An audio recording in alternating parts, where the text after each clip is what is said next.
ಸಮರ್ಥವಾಗಿ ವಿಧಾನಸಭೆಯಲ್ಲಿ ಈ ಸರ್ಕಾರನ ಇಕ್ಕಟ್ಟು ಸೀಲಿಸಬೇಕಾಗಿತ್ತು. ಇಟ್ಟು ಹಗರಣ ಮಾಡ್ತಾ ಇದ್ದಾರೆ. ಏನೋ ಅದನ್ನು ಬರೀ ಒಂದು ಜೈಲು ಬರೋ ಧಿಕ್ಕಾರ ಒಂದು ಬಸ್ನಾಗ ಹೋಗಿ ಕೂತು ಅಲ್ಲಿ ಹೋದ್ಕೊಂಡು ಪೊಲೀಸರು ಒಳಗೆ ಸಲ್ಯೂಟ್ ಹೊಡೆದು ಚಹಾ ಕಾಫಿ ಇಡ್ಲಿ ದೋಸೆ ತರಿಸಲಿ ಅನ್ಸರತ್ತಾರ ತಿನ್ನೋದು ಬಂದು ಭಾರಿ ಉಗ್ರ ಹೋರಾಟ. ಇವೆಲ್ಲ ಬೇಡ. ನಿಮ್ಮ ನೇರವಾಗಿ ಹೋರಾಟ ಮಾಡಿದ್ರೆ ಅಮಿತ್ ಶಾ ಏನು ಪತ್ರ ಬರೆದಿಲ್ಲ. ನಾಳೆ ಅದಕ್ಕೇನಾದರೂ ಸರ್ಕಾರ ಸರಿಯಾಗಿ ಸ್ಪಂದನೆ ಮಾಡಲಿಲ್ಲ, ನಾ PIL ಹಾಕ್ತೀನಿ ಹೈಕೋರ್ಟ್ನಲ್ಲಿ. ಸರ್ಕಾರ ಇದನ್ನು CBI ಕೊಡಲೇ ಇಲ್ಲ ಅಂದರೆ ನಾಳೆ ನಾ PIL ಇದನ್ನು ಮಾಡಿರಿ.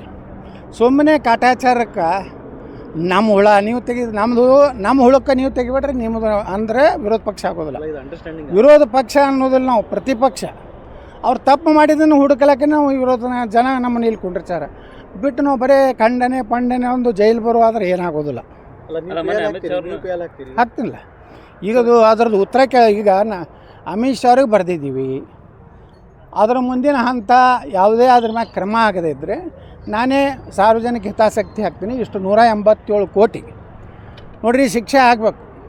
ಬಡವ್ರ ರೊಕ್ಕ ತಿಂದವ ಯಾವನೂ ಹೊರಗೆ ಅಡ್ಡಾಡಬಾರ್ದು, ಅವನು ಜೈಲಿಗೆ ಹೋಗಲೇಬೇಕು. ಇಲ್ಕಂದ್ರೆ ಏನಾಗ್ತದೆ, ಸರ್ಕಾರ ಜನಪ್ರತಿನಿಧಿಗಳು ಹಗಲು ದರೋಡೆಕೋರು ಆಗ್ತಾರೆ. ಇದನ್ನು ನಾನು ಅವಕಾಶ ಕೊಡೋದಿಲ್ಲ. ನಾಳೆ PIL ಹಾಕ್ತೀನಿ. CBIಗೆ ಇದನ್ನು ಕೊಡ್ಬೇಕಂತೇಳಿ ನಾನು ಹೈಕೋರ್ಟಿಗೆ ಮನವಿ ಮಾಡ್ಕೊತೀನಿ.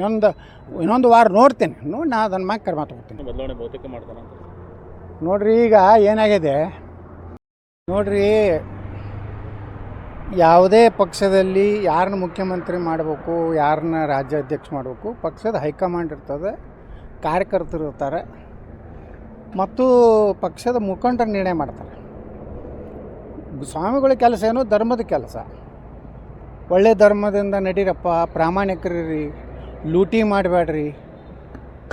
ವಾಲ್ಮೀಕಿ ಹಗರಣ ನೋಡಿದ್ರೆ ಎಷ್ಟು ದುರಂತ ಅಂದ್ರೆ 187 ಕೋಟಿ ರೂಪಾಯಿ ಯಾವ ST ಜನಾಂಗದ ಉದ್ಧಾರಕ್ಕಾಗಿ, ಬಡವ್ರಿಗೆ ಉದ್ಧಾರಕ್ಕಾಗಿ, ಅವ್ರಿಗೇನೋ ಮನೆ ಕಟ್ಟಲಿಕ್ಕೆ ಆಗಲಿ, ಉದ್ಯೋಗ ಮಾಡಲಿಕ್ಕಾಗಲಿ, ಅವರು ವಾಹನ ತೊಗೊಂಡು ಅವ್ರ ಜೀವನ ನಡೆಸೋದಕ್ಕಾಗಲಿ, ಹೊಲಗಳಲ್ಲಿ ಪಂಪ್ ಸೆಟ್ ಮಾಡೋದಕ್ಕಾಗಲಿ, ಹಿಂಗೆ ಮಾಡಿ ಅವರ ಜೀವನದ ಮಟ್ಟ ಎತ್ತರ ಮಾಡಲಿಕ್ಕಿರುವಂಥ 187 ಕೋಟಿ ಹಾಡು ಹಗಲೇ ದರೋಡೆ ಮಾಡ್ತಾರೆ.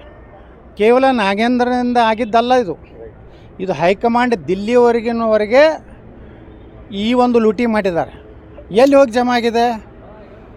ತೆಲಂಗಾಣದಲ್ಲಿರೋ ಬಾರ್ಗಳಿಗೆ ಹೋಗಿದೆ, ದಾರು ಅಂಗಡಿಗೆ ಹೋಗಿದೆ, ಅಲ್ಲಿ ತೆಲಂಗಾಣದ ಬಂಗಾರ ಅಂಗಡಿಗೆ ಹೋಗಿದೆ. ಅಂದರೆ ನೇರವಾಗಿ ಸ್ಪಷ್ಟವಾಗಿ ಗುರ್ತಾಗ್ತದೆ ತೆಲಂಗಾಣ ಚುನಾವಣೆಗೆ ನಮ್ಮ ರಾಜ್ಯದ ಹಣ ಹೋಗಿದೆ ಅಂತೇಳಿ. ಇಂಥ ಗಂಭೀರ ಇದ್ದಂಥದ್ದನ್ನು ನಾನು ಅಮಿತ್ ಶಾ ಅವರಿಗೆ, ಕೇಂದ್ರ ಗೃಹ ಮಂತ್ರಿಗಳಿಗೆ ಇದನ್ನು CBI ತನಿಖೆ ಆಗಬೇಕು. ಯಾರೇ ಇರಲಿ ಇದ್ರೊಳಗೆ ತಪ್ಪಿದಸ್ತರ ಮುಖ್ಯಮಂತ್ರಿ ಆಗಿ, ಯಾಕಂದ್ರೆ ಮುಖ್ಯಮಂತ್ರಿಗಳು ಜವಾಬ್ದಾರಿ ಆಗ್ತಾರೆ, ಅವರೇ ಫೈನಾನ್ಸ್ ಮಿನಿಸ್ಟ್ರು. ಮತ್ತು ಅವ್ರನ್ನ ಕೇಳಾರ್ದೆ 187 ಕೋಟಿ ರಿಲೀಸ್ ಹೆಂಗಾಯಿತು, ಅದು ಅಕೌಂಟಿಂದ ಹೆಂಗೆ ಇದು ಆಯಿತು? ಇದ್ರಾಗ ಯಾರ್ಯಾರು ಅಧಿಕಾರಿಗಳು ಸಾಮೇಲ್ ಆಗ್ಯಾರ? ಯಾರು ಕೇವಲ ನಾಗೇಂದ್ರನ ಒಂದು ರಾಜೀನಾಮೆ ಇದು ಅಲ್ಲ, ಪರಿಹಾರ ಅಲ್ಲ. ಅಲ್ಲಿರುವಂಥ ಎಲ್ಲ ಏನೊಂದು ಲಿಂಕ್ ಇದೆ, ದಿಲ್ಲಿದಿಂದ ಲಿಂಕು, ಅದನ್ನು ಎಲ್ಲನೂ ತನಿಖೆ ಮಾಡಿ ಅವ್ರಿಗೆಲ್ಲರಿಗೂ ಶಿಕ್ಷೆ ಆಗಬೇಕು. ಇನ್ನೂ FIR ಆಗಿಲ್ಲ. ಮಿನಿಸ್ಟ್ರನ್ನ ಅರೆಸ್ಟ್ ಮಾಡುವಂಥದ್ದು ಯಾವುದೇ ಕ್ರಮ ಆಗ್ತಾಯಿಲ್ಲ. ಕೇವಲ ಕೆಲವೊಂದು ಕೆಲಸಕ್ಕೆ ಬಾರದ ಕೆಲವೊಂದು ತಮ್ಮ ಸರ್ಕಾರದ ಇನ್ನೂ ದೊಡ್ಡ ಹಗರಣಗಳು ಇನ್ನೂ ಹೊರಗೆ ಬರ್ತಾವೆ.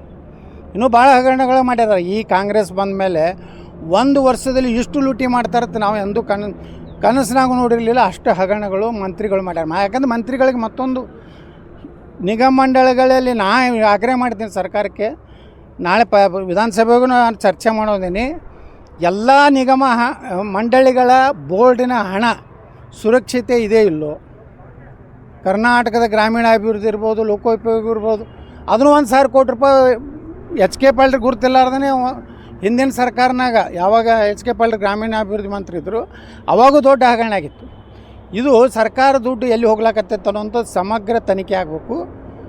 ಏನು ಬಡವರಿಗಿದ್ದ ನೋಡಿರಿ, ನಾವು SC ST ಹಿತಚಿಂತಕರದ ಕಾಂಗ್ರೆಸ್ನವ್ರು ಹೇಳ್ತಾರೆ, BJPಯವರು ಸಂವಿಧಾನ ಬದಲಾವಣೆ ಮಾಡ್ತಾರೆ, ಮೋದಿಯವ್ರು 400 ಸೀಟ್ ಬಂದರೆ ದೊಡ್ಡ ಅನಾಹುತ ಆಗ್ತದೆ ಅಂಥೇಳಿ ಇಡೀ ದೇಶಕ್ಕೆ ತಪ್ಪು ಸಂದೇಶ ಕೊಟ್ಟರು. ನಾವು ಸಂವಿಧಾನ ಬದಲಾವಣೆಯನ್ನು ಯಾವ ಕಾಲಕ್ಕೂ ಮಾಡೋದಿಲ್ಲ ಅಂತ ಎಷ್ಟು ಹೇಳಿದ್ರು ಸಹ ಅವರು ಅದನ್ನೇ ಸಂವಿಧಾನ ಬುಕ್ಕ ಹಿಡ್ಕೊಂಡೇ ಲೋಕಸಭೆಯಲ್ಲಿ ಪ್ರಮಾಣ ವಚನ ಸ್ವೀಕಾರ ಮಾಡ್ತಾರೆ. ಇಲ್ಲಿ ST ಜನಾಂಗದ 187 ಕೋಟಿ, 11,000 ಕೋಟಿ ರೂಪಾಯಿ SC ಜನಾಂಗದ ಅಭಿವೃದ್ಧಿಗಿದ್ದಂಥದ್ದು ಗ್ಯಾರಂಟಿ ಒಳಗೆ ಹಾಕಿದ್ರು. SC ST ಮಂತ್ರಿಗಳು MLಗಳು ಏನು ಮಾಡ್ಲಕತ್ತಾರೆ? ತಮ್ಮ ಜನಾಂಗದ ಪರವಾಗಿ ಅವ್ರನ್ನ ಪ್ರತಿನಿಧಿಯಾಗಿ ಕಳಿಸ್ಯಾರ. ಅವ್ರು ಎದಕ್ಕೆ ಹೋಗ್ಯಾರ ಅವರು? ಎಸ್ ಟಿ ಜನಾಂಗದ ಅಭಿವೃದ್ಧಿ ಮೀಸಲಾತಿ ಯಾಕೆ ಮಾಡ್ಯಾರ? ಬಾಬಾ ಸಾಹೇಬ್ ಅಂಬೇಡ್ಕರ್ ಆ ಜನಾಂಗದ ಪ್ರತಿನಿಧಿತ್ವ ಇರಲಿ ಪಾರ್ಲಿಮೆಂಟ್ನಲ್ಲಿ, ಅಸೆಂಬ್ಲಿಯಲ್ಲಿ. ನೋಡಿರಿ, ಒಕ್ಕಲಿಗ ಲಿಂಗಾಯತರು ಇದು ಬರ್ತೈತೆ ಅಲ್ಲಿ. ನೋಡಿರಿ, ಎಷ್ಟೋ ಸ್ವಾಮಿಗಳು ಮಾನ್ಯ ಅಡ್ಯಾಡಲಿಲ್ಲ. ಬಾಗಲಕೋಟ್ನಾಗ 15 ಸ್ವಾಮಿಗಳು ಅಡ್ಯಾಡಿದ್ರು. ಯಾರು? ಸಿದ್ದರಾಮಯ್ಯನ ಜೋಡ ಮೀಟಿಂಗ್ ಮಾಡಿದ್ರು. ನಮ್ಮ ಜಾತಿ ಇದನ್ನು ಕಾಂಗ್ರೆಸ್ನ ಧೀಮಂತ ನಾಯಕಿ ಗಜಕೇಸರಿ ಅವರಿಗೆ ಹಾಕ್ಸೇ ಬಿಡ್ತೀವಿ ಅಂತ ಎಲ್ಲರೂ ತಥಾಸ್ತುತಿ ಹಿಂಗೆ ಮಾಡಿದ್ರು. ಜನ ಏನು ಕೇಳಿದ್ರೇನೋ? ಅವ್ರ ಮಂದಿ 15 ಮಂದಿ ಕೇಳಿ ಓಟ್ ಹಾಕ್ಯಾರೇನ್ರಿ ಬಾಗಲಕೋಟ್ನಾಗ? ಬಿಜಾಪುರ್ನಾಗ ಯಾರು ಕೇಳಿದ್ರೆ ಹಾಕೇ ಬೇಡ್ರಿ ಅಂತ ಹೇಳಿದರು. ಯಾರಿಗೆ? ಗದ್ದಿಗೌಡ್ರಿಗೆ. ಜನ ಹಾಕಿದ್ರು, ಎಲ್ಲ ಜಾತಿಯವ್ರು ಹಾಕಿದ್ರು. ಅದಕ್ಕೆ ಇವ್ರು ಯಾರು ಮಾತು ಕೇಳೋದಿಲ್ಲ. ಧರ್ಮದ ಕಾರ್ಯ ಮಾಡಿರಿ, ಗೋ ರಕ್ಷಣೆ ಮಾಡಿರಿ, ಬಡವರಿಗೆ ಒಳ್ಳೆಯ ಶಿಕ್ಷಣ, ಅನ್ನ ಕೊಟ್ಟು ಅನ್ನದಾಸೋಹ ಮಾಡಿ ಒಳ್ಳೆ. ಈಗ ನಮ್ಮ ತುಮಕೂರು ಸಿದ್ಧಗಂಗಾ ಮಠ ಸ್ವಾಮಿಗಳು ಮಾಡಕತ್ತಾರ. ಕೊಪ್ಪಳದ ಸ್ವಾಮಿಗಳು 5,000 ಮಕ್ಕಳಿಗೆ ಇವತ್ತು ಉಚಿತ ಶಿಕ್ಷಣ, ಉಚಿತ ಪ್ರಸಾದ. ಇಂಥದ್ದು ಮಾಡಿರಿ. ಬಿಟ್ಟು ರಾಜಕಾರಣಿಗಳು ಹೆಂಗೆ ಬೆನ್ನು ಹತ್ತಿದ್ರು, ಇವೇ ರಾಜಕಾರಣಿಗಳು ಬದ್ಮಾಸ್ ಅದಾರ, ಅವ್ರಕ್ಕಿಂತ ಬದ್ಮಾಸ್ ನೀವು ಆಗ್ತಾರೆ.